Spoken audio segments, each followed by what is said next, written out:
The summer of 1839 witnessed an event whose echoes would reverberate through a century of Chinese and global history. At Humen, on the Pearl River estuary in the southern reaches of the Qing Empire, thousands of tons of opium, smuggled into China by British and Indian merchants, were hauled ashore, poured into pits and dissolved in seawater and quicklime. Under the watch of Lin Zexu, the Imperial commissioner charged with suppressing the trade, roughly 1,000 long tons, approximately 1,016 tons, of opium vanished in flames and brine. It was a dramatic spectacle. Opium chests cracked open, contents emptied, salts and lime added, tidewaters sweeping the remains out to sea. Symbolically and materially, the act marked a rupture. For the Qing court, it was a moral and political stand against a trade ravaging Chinese silver, society, and sovereignty. For the British, the destruction became a casus belli, a justification for naval guns, diplomacy, and empire. In that moment, two very different worlds collided. A land-based dynasty, confident in its tributary order and millennia-old institutions, and a maritime industrial power propelled by steam, trade, and global networks. The resulting clash would force China opening not on its terms, but on those set by others. What followed would be two wars, a series of treaties, the cession of territory, the legalization of the opium trade, and the erosion of Qing sovereignty. But it all stems from that one dramatic moment at Humen, an opium pit, lime and tidewaters, and an empire that discovered the cost of standing still. For centuries before the first British warship ever appeared off the Chinese coast, the Qing Empire had stood as the world's largest and most enduring political organism. By the 1830s, it governed more than a third of humanity, nearly 400 million people, across a vast mosaic of landscapes. The rice terraces of the Yangtze Basin, the deserts of Xinjiang, the frozen forests of Manchuria, and the port cities of the south. Beijing ruled through a Confucian bureaucracy that prized harmony, hierarchy, and ritual order. To the Qing court, China was not one state among many. It was the Middle Kingdom, the civilized center of the world.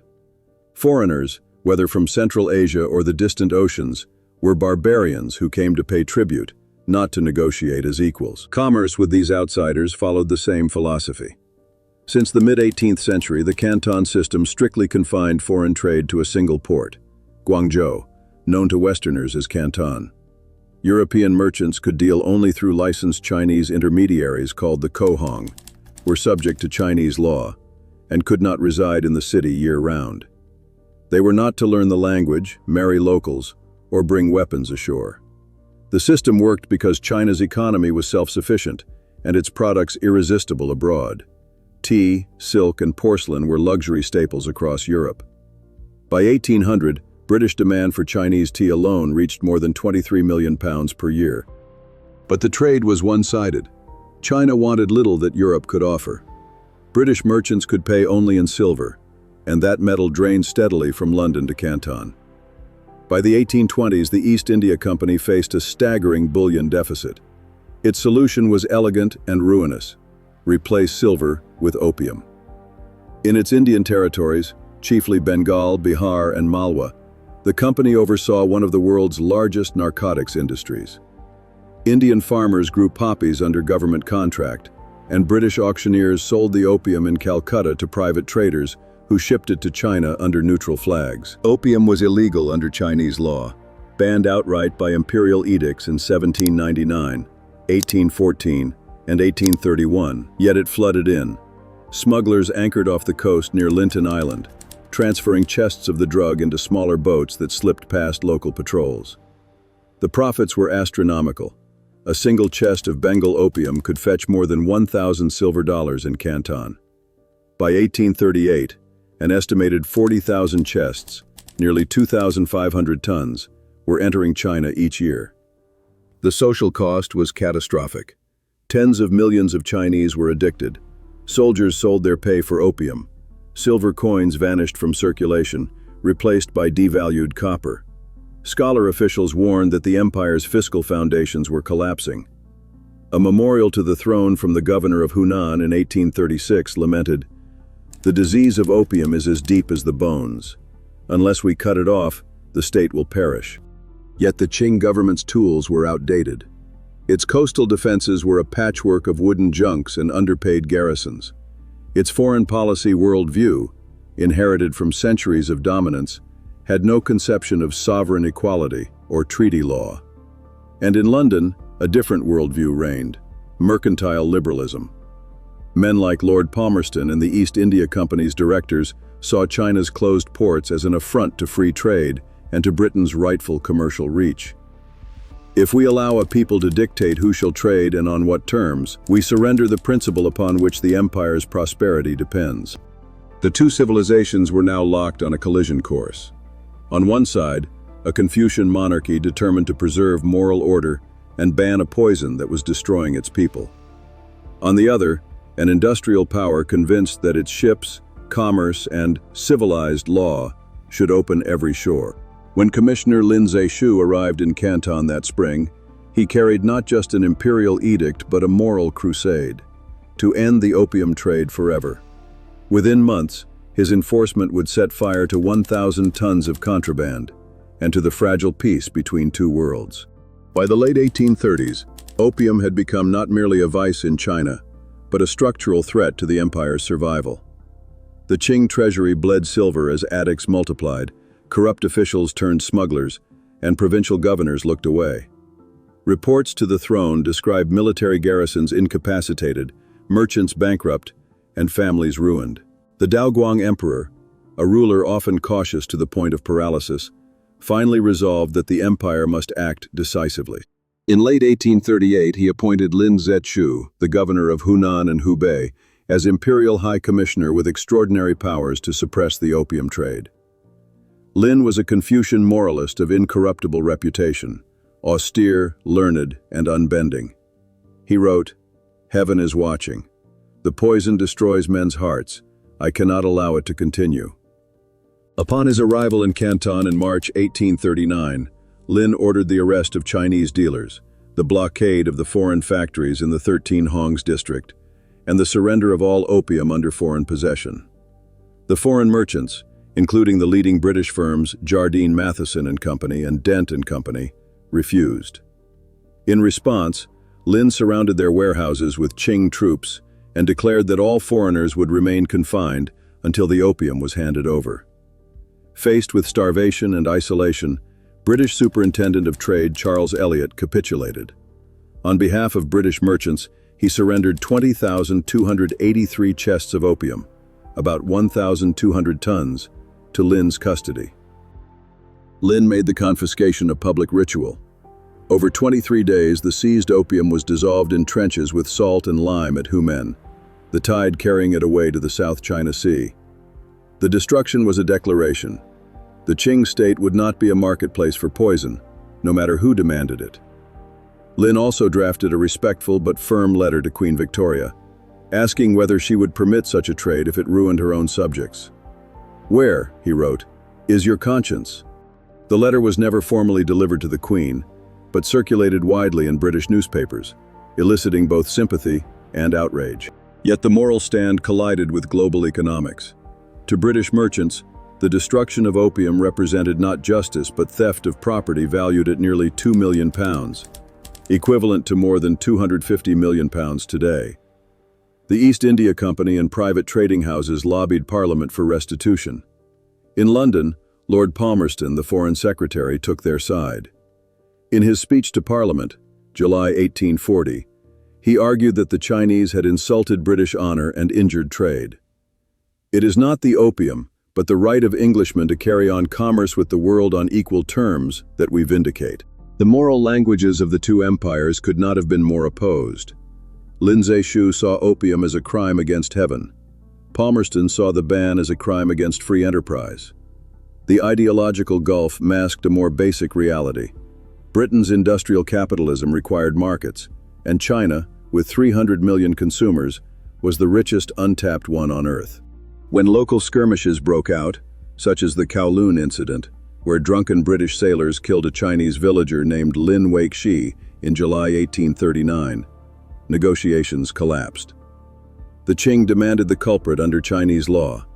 Elliot refused, asserting British legal sovereignty over his countrymen abroad. Both sides now felt dishonored. In the autumn of 1839, Lin's coastal patrols intercepted British ships near the Bogue forts, while British merchant captains armed for self-defense. On the 3rd of November 1839, the frigates HMS Volage and HMS Hyacinth exchanged fire with a squadron of Chinese junks in what became known as the Battle of Chunpi, the first shots of the First Opium War. To the Qing court, this was a local incident. To Palmerston, it was an act of war. The British cabinet approved an expeditionary force to be dispatched from India to protect British lives and property and secure just trade. The moral dispute of Humen had become the logistical reality of empire. Gunboats, marines, and global commerce moving toward the Chinese coast. By the time Lin Zexu's reports of victory reached Beijing, a British fleet of steamships and transports had already left Singapore, their holds packed with artillery, and their banners carrying the resolve of the world's most industrialized nation. The opium crisis had ignited not only a clash of armies, but a collision of worldviews. Moral absolutism against economic inevitability. Tradition against industrial modernity. Isolation against empire. The powder had been lit, and it would burn from the Pearl River all the way to the Yangtze. When the First Opium War began in earnest, it was not between equals. The Qing Dynasty was still an agrarian empire armed with flintlocks, smoothbore cannon, and war junks, while the British Empire wielded the concentrated power of the Industrial Revolution, steam propulsion, rifled artillery, disciplined infantry drilled from India to Ireland, and logistics that stretched across oceans. The result was not a contest of strategy but of technology, organization, and time. The British Expeditionary Force, approved by Lord Palmerston in early 1840, comprised roughly 16 warships, 4 steamers, and 4,000 to 5,000 troops, many drawn from the Bengal and Madras presidencies of British India. Command rested with Commodore Sir Gordon Bremer and Major General Hugh Gough, veterans of colonial campaigns. Their orders were clear: blockade the Chinese coast, compel indemnity, and secure ports for open trade. China's response was improvised. Commissioner Lin Zexu commanded some 100,000 Qing troops on paper across Guangdong, but few were battle-ready. Many coastal forts were armed with bronze muzzle loaders cast in the previous century. Command was fragmented between provincial governors, local militias, and the central court in Beijing, which still dismissed Britain as a minor maritime nuisance.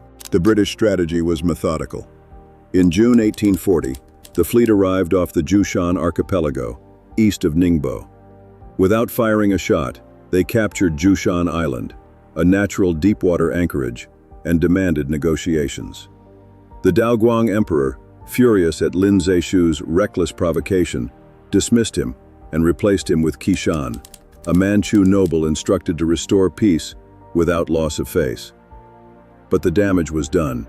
British gunboats now controlled the approaches to China's great rivers.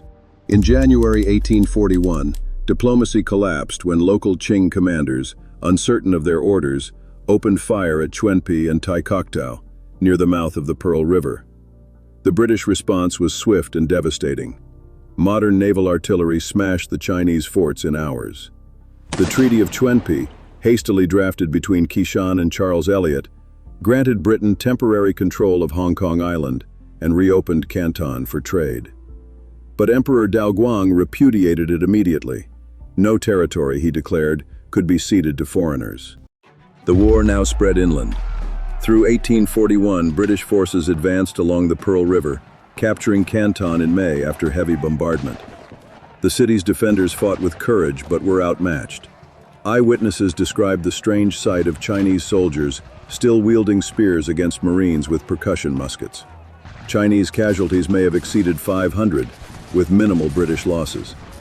Having secured the south, the British commanders sought to strike at the empire's heart, the Yangtze River corridor. In the spring of 1842, the expedition's strength had grown to nearly 19,000 men, British and Indian regiments, naval brigades, and Marines, supported by a dozen steamers and transports.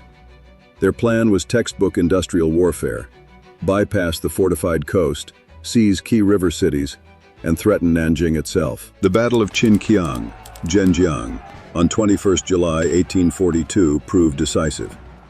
The city guarded the confluence of the Grand Canal and the Yangtze, the logistical artery of the Qing Empire. After a day of brutal street fighting, Qinqiang fell. Chinese resistance was heroic.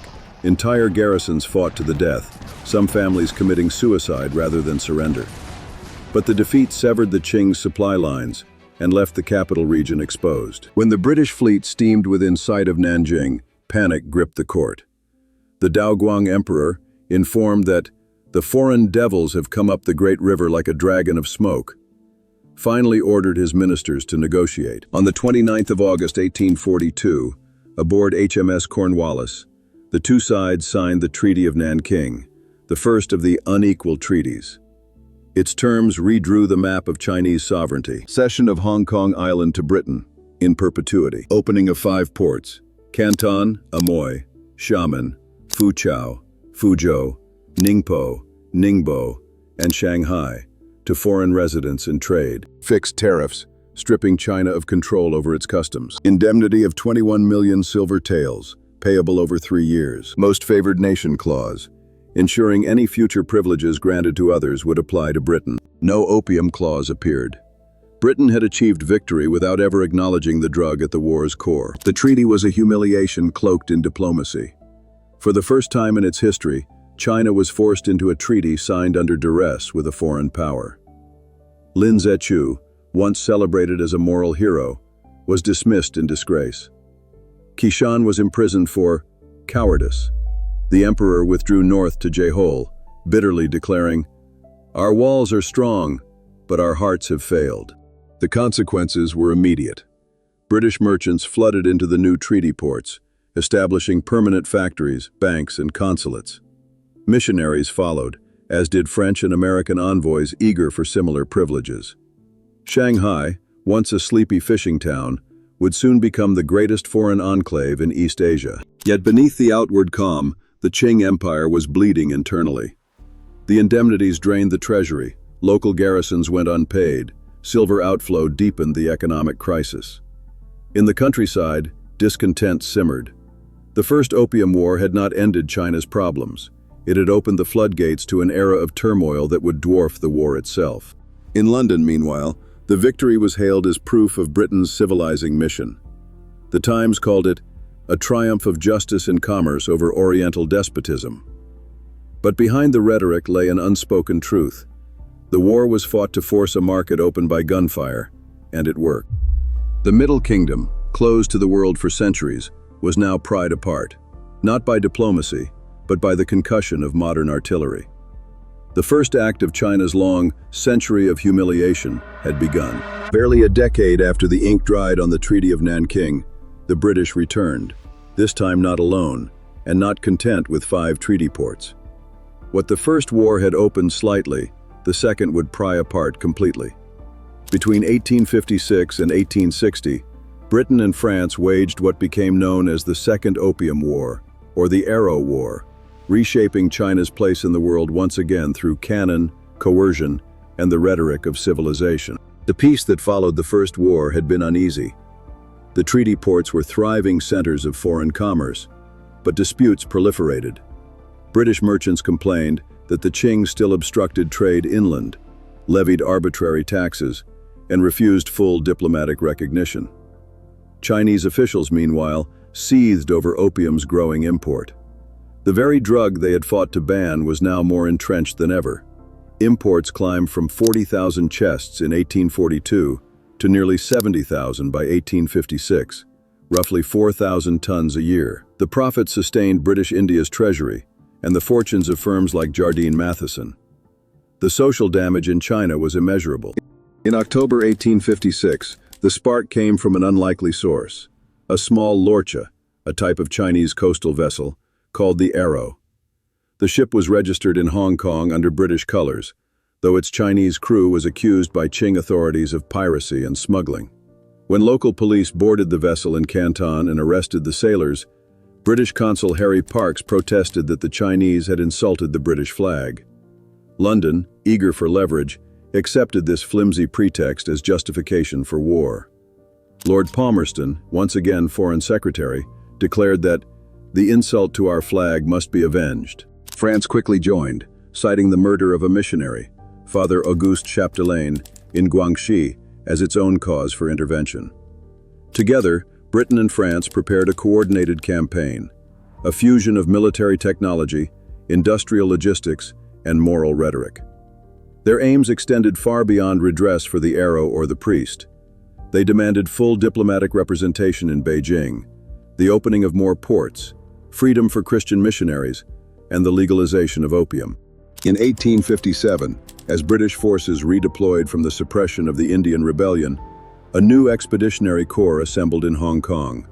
11,000 British troops under Major General Sir Michael Seymour, and 8,000 French troops under General Cousin Montauban, backed by 29 warships. They struck first at Canton, bombarding the city in December 1857. The Qing governor, Ye Ming-chen, refused to surrender and was captured. He later died in British custody in Calcutta, a symbol of feudal defiance. The Allies then advanced north. In May 1858, they forced the Taku forts at the mouth of the Hai River, opening the route to Tianjin, the port of the imperial capital. Chinese resistance was valiant but outdated. Their guns fired solid shot, while Allied naval guns fired explosive shells and rockets. The Treaties of Tianjin were signed in June 1858, granting Britain, France, the United States, and Russia sweeping privileges. The opening of 10 new ports to trade and residence, extraterritorial rights for foreigners in all treaty ports, permission for foreign legations to reside in Beijing, freedom for Christian missionaries throughout the empire, indemnities totaling 6 million taels to Britain and France, and implicitly, the legalization of opium. But when British and French envoys returned in 1859 to ratify the treaties and establish embassies, Qing forces, acting under imperial orders, refused them passage. At the Taku forts, the Chinese defenders, now better prepared, inflicted a sharp defeat on the Western squadron, sinking several gunboats and killing hundreds. It was one of the few Chinese victories of the entire conflict. For London and Paris, that humiliation demanded revenge. A massive new expeditionary force of 20,000 men, 173 ships, and 500 heavy guns sailed for China in 1860. Their orders were absolute: secure the treaties by force and punish Beijing if necessary. The campaign unfolded with cold precision. By August, the Taku forts were stormed again, this time overwhelmed after days of bombardment. Allied troops pressed upriver to Tianjin, then marched overland toward Beijing. The Qing court, in disarray, sent Prince Gong to negotiate. But in the field, British and French troops pressed on. On the 18th of September 1860, outside Tongzhou, Qing cavalry ambushed an Allied delegation under the white flag of truce and captured Harry Parkes and 38 others. Many were tortured to death in captivity. In response, Lord Elgin, the British High Commissioner, ordered a reprisal that would sear itself into China's national memory: the destruction of the old summer palace, Yuan. For 3 days, British and French soldiers looted the imperial gardens, a wonder of art and architecture, before burning them to the ground. When the smoke cleared, Beijing lay open. The Emperor Xianfeng fled to Chengde in the northern mountains, and his brother Prince Gong signed the Convention of Peking in October 1860.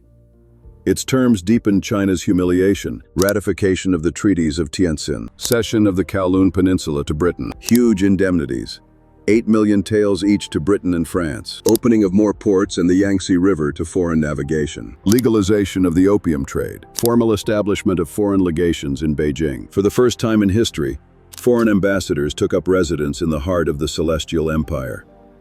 The very capital that once decreed tribute now played host to the envoys of powers who had forced their way in by shellfire. The Second Opium War confirmed the pattern of the first, but on a grander, more humiliating scale. Qing power was shattered. Its army had failed, its diplomacy had collapsed, and its emperor had fled his own throne. The British press celebrated the civilized opening of China. But even in Europe, dissenting voices saw the truth. The British MP William Gladstone condemned the conflict as a war more unjust in its origin, a war more calculated to cover this country with permanent disgrace. I do not know. By 1860, the foreign powers had forced upon China not just trade but a system: treaty ports, fixed tariffs, extraterritoriality, and military immunity.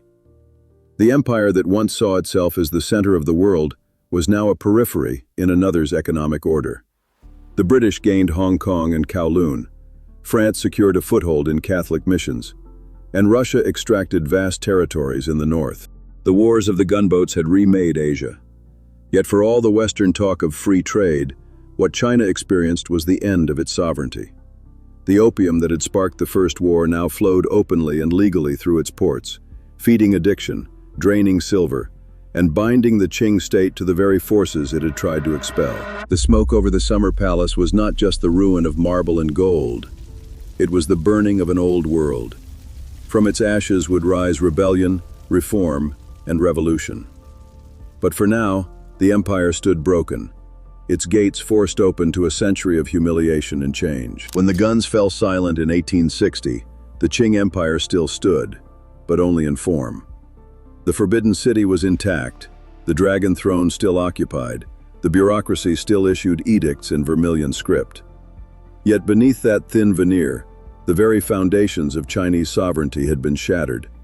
The Opium Wars did not simply open ports, they opened China's body to dissection. In the immediate aftermath of the Convention of Peking, foreign flags flew along China's coasts like a line of conquest. Britain, France, Russia, and the United States all gained most favored nation status, ensuring that any privilege won by one power extended to the others. The result was a system of treaty ports. By 1865, more than a dozen cities where foreign merchants could reside, trade, and operate their own courts under the principle of extraterritoriality. British or French citizens accused of crimes were tried not by Chinese judges, but by consuls representing their own governments. Customs, once the financial backbone of the Qing state, were now jointly managed with foreigners. The new Imperial Maritime Customs Service, headed by British administrators such as Sir Robert Hart, became effectively an Anglo-Chinese agency, collecting duties that repaid the indemnities owed to Britain and France before replenishing the imperial treasury. In the eyes of many Chinese scholars, it was taxation without sovereignty. The economic impact was equally profound. Silver outflow, already severe before 1839, accelerated. China's once favorable balance of trade turned to deficit. Opium, now legal, poured through the treaty ports in record quantities. By the 1870s, China imported more than 100,000 chests a year, the equivalent of 6,000 tons of the drug. The human toll was incalculable. Addiction seeped into every social class, from peasants in the south to bannermen in Beijing. Foreign merchants prospered, domestic industries collapsed. The new treaty ports became miniature colonies. Shanghai transformed almost overnight from a fishing town into a cosmopolitan enclave ruled not by Chinese magistrates, but by the Shanghai Municipal Council, elected by foreign residents. Gas lamps illuminated the Bund. British policemen patrolled its streets. Chinese laborers built its banks but could not live within its foreign concessions without permission. In Canton, Tianjin, and Fuzhou, similar enclaves sprouted. Islands of European modernity floating in a sea of imperial decay. Culturally, and shock was existential. The imperial ideology that had sustained China for millennia, the notion of heaven's mandate, of a harmonious world revolving around the Middle Kingdom, lay in ruins. The Confucian scholar Wei Yuan, reflecting on the war, wrote, "We thought ourselves the central flower of civilization. Now we see that others have mastered the techniques of power." His work, one of the first Chinese attempts to study Western technology and geography, became the intellectual seed of the self-strengthening movement a generation later. Politically, the wars unleashed a cascade of crises. The massive indemnities imposed by the treaties bankrupted local governments, forcing heavier taxes on the peasantry. Discontent erupted into rebellion. In 1850, even as the Second Opium War loomed, a failed scholar named Hong Xiuquan, proclaiming himself the younger brother of Jesus Christ, raised the banner of revolt in Guangxi. His movement, the Taiping Rebellion, would engulf half of China and kill an estimated 20 to 30 million people before it was suppressed. The Qing Dynasty survived the foreign wars only to be nearly destroyed by internal ones. Militarily, the Opium Wars had proven that China's armies, the once fearsome Eight Banners, were relics.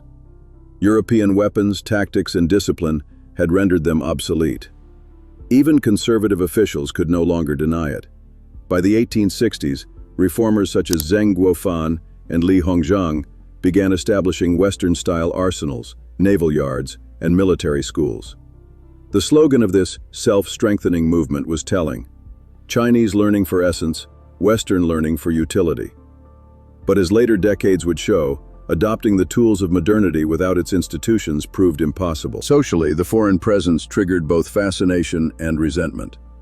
Missionaries built churches and schools, translating the Bible into Chinese, but also introducing Western science and printing. At the same time, rumors spread that foreigners kidnapped children or poisoned wells. Paranoia that erupted into xenophobic violence, most famously in the Tianjin massacre of 1870. The contradiction of the new era was visible everywhere. Modern steamers on the Yangtze River sailed past peasants plowing with wooden tools. Foreign telegram lines stretched over cities where opium dens glowed through the night. For the Chinese court, every new concession reinforced a grim realization: there would be no return to the old world. Even conservative mandarins began to use a new term, Yangguizi, foreign devils, not as a temporary label for barbarians, but as a permanent feature of Chinese politics. The consequences stretched beyond trade and territory. They reshaped identity itself. A sense of collective humiliation, guoqi, national shame, entered the Chinese lexicon. It would endure through the collapse of the Qing Dynasty in 1911, through the Japanese invasions of the 1930s, and into the revolutionary rhetoric of the 20th century. Mao Zedong would later describe 1839 to 1949 as the century of national humiliation, beginning with the opium gunboats and ending with the founding of the People's Republic. The shock forced Chinese intellectuals to study Western science, armaments, and statecraft.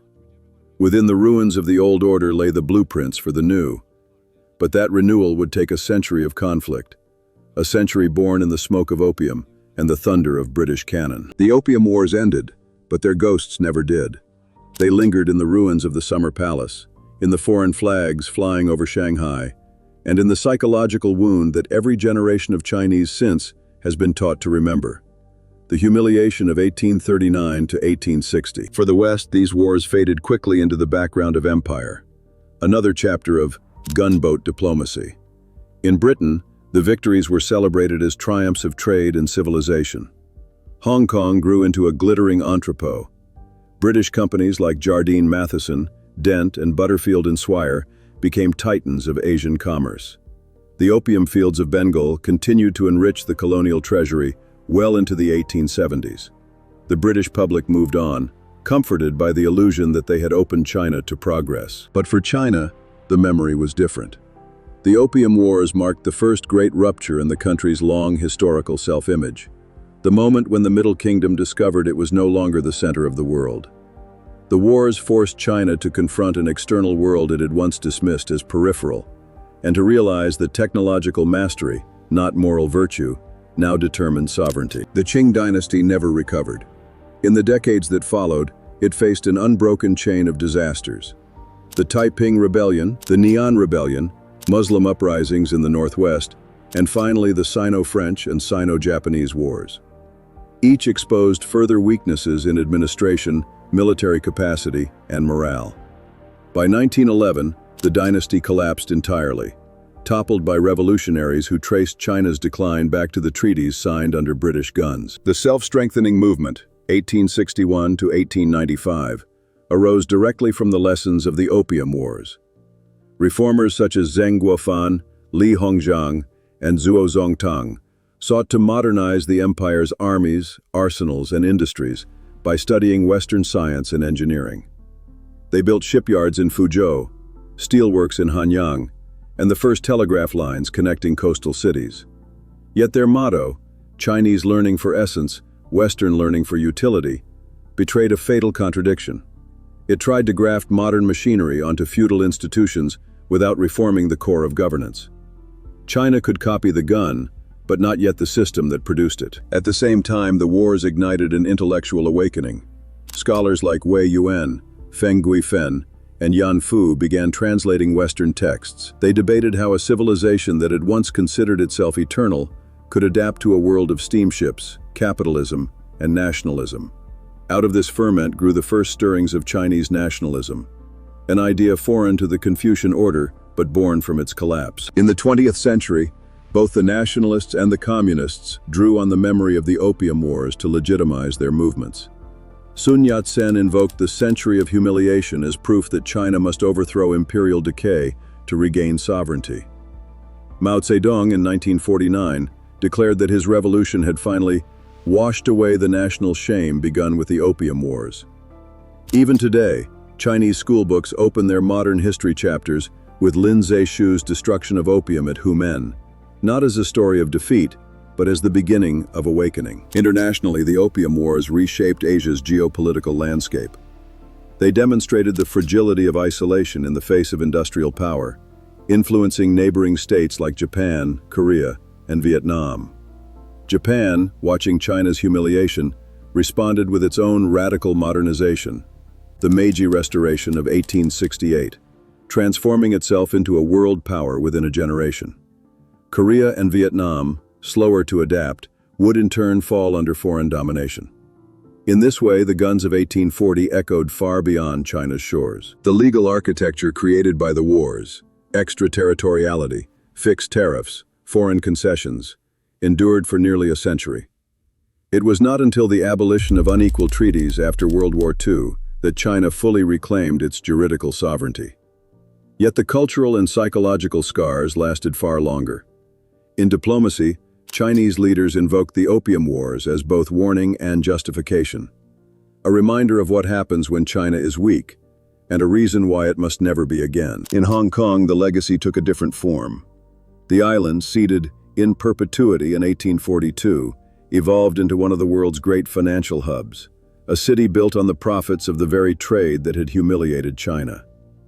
For more than 150 years, it stood as a symbol of both loss and transformation, a colonial jewel that became, in 1997, the site of symbolic closure when sovereignty was finally returned to Beijing. Today, the phrase, "Never forget national humiliation," is carved in stone at Chinese memorials and museums. The Opium Wars occupy a central place in this narrative, the genesis of modern Chinese nationalism and the justification for its drive toward economic and military self-reliance. Every Chinese schoolchild knows Lin Zexu's name. His portrait still hangs in museums, and his letter to Queen Victoria is quoted as the moral mirror of China's conscience. Yet there is irony, too. The same wars that shattered China's isolation also forced it into the modern world. The ports opened by British gunboats became gateways for industrial technology, Western science, and new ideas that would one day help remake the nation. Out of the coerced opening of 1842 emerged the global China of the 21st century, a paradox the historian Paul Cohen called China's tragedy and its transformation. The Opium Wars were not merely about opium or trade or pride. They were about a collision of time itself, when a civilization thousands of years old met the machine age and was found wanting. The smoke that rose from the summer palace was more than the burning of wood and silk. It was the combustion of the old world. What rose from its ashes was painful, halting, but inevitable. The beginning of modern China. When the last treaty was signed and the British fleet withdrew, China's defeat in the Opium Wars seemed total. But the deeper question was why it had happened. How could an empire that had dominated East Asia for centuries collapse so completely before a handful of foreign ships and regiments? The answer lies not in the battlefield alone, but in a convergence of structural, technological, and philosophical gaps between two worlds, one industrial, the other imperial, one outward-looking, the other self-contained. At its core, the Qing Empire's downfall was not due to cowardice or ignorance, but to the fatal mismatch between a pre-industrial agrarian state and a global industrial power. Britain's economy was driven by coal, iron, and machinery. Its factories in Manchester and Birmingham could turn out muskets, cannon, and textiles by the tens of thousands. Its navy was the most powerful on Earth, disciplined and professionally staffed, supported by global bases from Bombay to Singapore. China, by contrast, still relied on artisanal production, regional autonomy, and communication systems that moved at the pace of horse and riverboat. Its armies were brave but fragmented, divided between 8-banner garrisons and green standard provincial troops that often distrusted each other more than they feared the enemy. The Qing administrative system, designed for internal order, was ill-suited to modern war. Commanders could not act without written authorization from Beijing, sometimes weeks late. Corruption hollowed out every layer. Generals sold gunpowder, officials inflated troop numbers to steal stipends, and local militias deserted when pay ran dry. When the British Navy appeared with steam power, accurate shell fire, and modern logistics, China's military machine, built for suppressing peasant revolts, simply disintegrated. But even deeper than technology was ideology. China's ruling class did not yet conceive of international relations as a system of equal states. The world, to them, was a moral hierarchy with the Son of Heaven at its apex. Diplomacy was ceremony, not negotiation.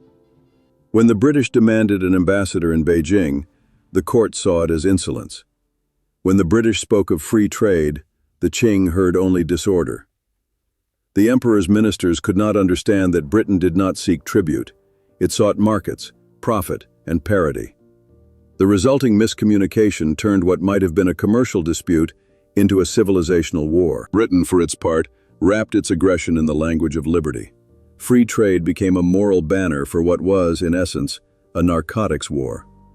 As historian Julia Lovell observed, never has the rhetoric of civilization been so cynically employed to defend the sale of poison.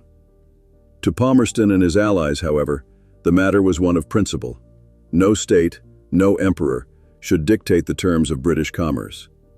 In Parliament, William Gladstone protested that Britain was embroiled in a war more iniquitous in its origin than any that disgraces our history. But his voice was drowned out by the roar of industry and empire. The machinery of British capitalism demanded markets, and China, rich, populous, and closed, was irresistible. Thus, the Opium Wars were not simply about opium. They were about who would define the global order. Britain fought to impose a system of open markets, fixed tariffs, and extraterritorial law, the architecture of empire disguised as freedom. China fought to preserve an older conception of sovereignty, moral, hierarchical, and insulated. Neither side could yield without ceasing to be what it was. The outcome was inevitable. The industrial world imposed its will on the Imperial. And yet the wars were also the beginning of China's modernization, however unwilling. Defeat forced self-reflection. Thinkers like Wei Yuan and Feng Guifen began cataloging Western weapons and technologies, arguing that to preserve the state, China must learn from the barbarians. To repel the barbarians, wrote Wei Yuan in 1843, we must study the techniques of the barbarians. It was the first spark of a pragmatic nationalism that would one day rebuild the nation. In the long view of history, the Opium Wars revealed three truths. First, economic asymmetry begets political coercion. Britain's demand for trade and silver equilibrium drove the conflict as surely as gunpowder.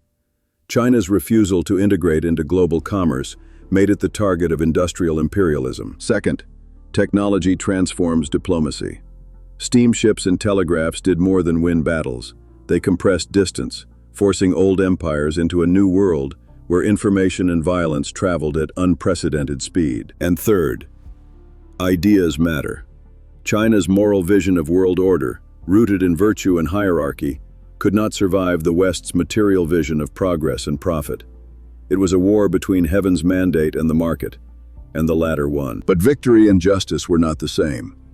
The British Empire secured ports, indemnities, and the illusion of triumph, yet also sowed the seeds of resentment that would outlast its own dominion. A century later, when Chinese diplomats spoke of unequal treaties and restoring sovereignty, they were still answering the cannons of HMS Nemesis. The final verdict, then, is that the Opium Wars were not isolated conflicts, but the beginning of the modern world in Asia, an era defined by forced globalization, asymmetrical power, and the moral contradictions of empire. China's humiliation was the price of its eventual awakening. The British won the war, but they also forged a narrative of injustice that would unite generations of Chinese reformers, revolutionaries, and nationalists against the West. The dragon fell not because it was weak, but because it had been asleep while the world changed around it. When it finally awoke, it would remember who broke its dreams, and it would never forget. And so, from a pit of burning opium on the Pearl River to the flames of the Summer Palace, the Opium Wars remade the fate of a civilization. They were not mere footnotes of imperial expansion. They were the spark that set fire to the old world and illuminated the birth of the modern age in Asia. China's forced opening between 1839 and 1860 began a century of turmoil, but also of transformation. It dismantled an ancient order and, in its cruelty, compelled rebirth. The humiliation became a lesson, that sovereignty without strength is an illusion, and that moral conviction alone cannot withstand industrial power. Today, the echoes of those wars are still felt. In Hong Kong's skyline, in China's insistence on national dignity, in the global currents of trade and dependency that still bind nations in unseen chains. Every treaty port, every museum artifact, every monument bearing Lin Zexu's name tells the same story, that power and principle rarely coexist in peace. But perhaps the deeper question is not who was right or wrong. History has judged that already. But what it means for us now. The Opium Wars were born of arrogance on one side and insularity on the other. Their lesson, for every age, is simple. When dialogue fails, when pride blinds nations, commerce turns to conquest, and progress arrives dressed as ruin. So let me ask you, the viewer, were the Opium Wars inevitable, the collision of two incompatible worldviews, or were they the preventable tragedy of greed and misunderstanding? Let me know your thoughts in the comments. If you found this deep dive illuminating, subscribe for more histories of empires, revolutions, and the long shadow they cast. Because the past never dies, it smolders, waiting for us to notice the smoke.